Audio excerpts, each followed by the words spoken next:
to welcome a very special guest to the stage. Stamping her mark on this incredible franchise, please put your hands together for the director of The Bone Temple, the brilliant Nia DaCosta!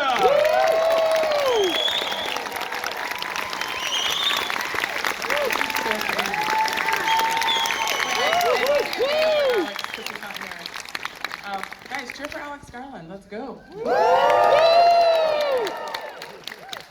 Thank you very much. Nia, absolutely fantastic to have you here to introduce this movie. Let me ask you, first of all, what does it mean to you? What does it feel like for you becoming involved in this world that Alex Garland and Danny Boyle created?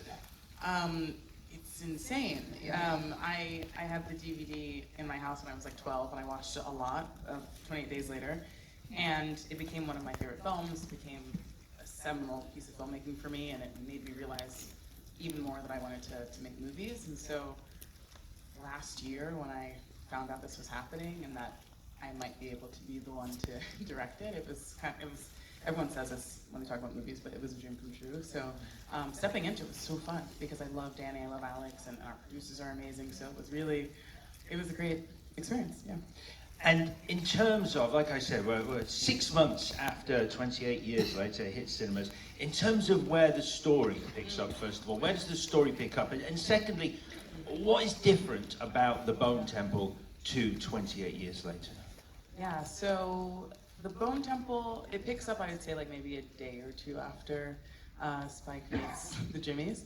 And he's in a quite pickle with those guys, and we see how he gets out of it. But the film, you know, at the end of the 28 years later, we introduce Kelson, and we introduce the fact that Spike is now going off on his own, and so we get to see more of the world. We move away from Holy Island, and we get to see more of Kelson's life. We get to see where he actually sleeps and lives. We see more of Samson, which is really exciting. We meet new characters in the world who will become important in the third film. So it was a really wonderful way to deepen everything that I loved about the first film, and then get us into the third. And we were just talking backstage. Jack O'Connell is something of a phenomenon in this movie. You are right to whoop that person. Yeah. You know, it's funny because when we cast him last year, and he and I would have these conversations while he was in America shooting Sinners. And, exactly. And so he's doing that, which I knew at the time would be amazing because Ryan's amazing. And so he's doing that and that accent, and then he's talking to me about a Scottish accent, and I'm just like, how are you keeping this all together? He's like, I'm good. And he is great.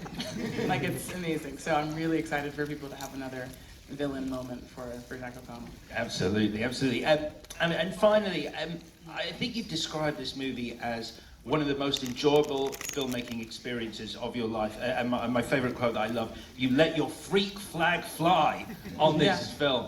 And tell me, what was so special about making The Bone Temple? I mean, it's a mix of wanting to be in this world since I saw the first film. It's being able to just make the film that I saw in my head, and having the support from my producers, my crew, my amazing cast to have it happen. I got to work with Ray Fiennes, National Treasure, so that was crazy. And then Chai Lewis Perry and Aaron Kellerman and Alfie Williams, everyone was just so amazing. So just being able to make movies the way I want to make movies was so great, and then to love what's here. So I hope you guys love it too.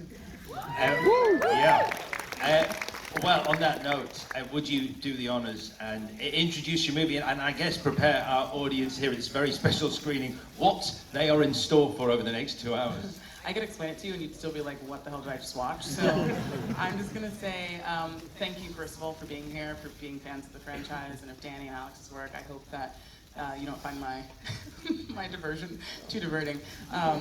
But it's going to be a ride, so strap in. Thank you so much. Enjoy the movie. Let's hear it for the fantastic Nia DaCosta.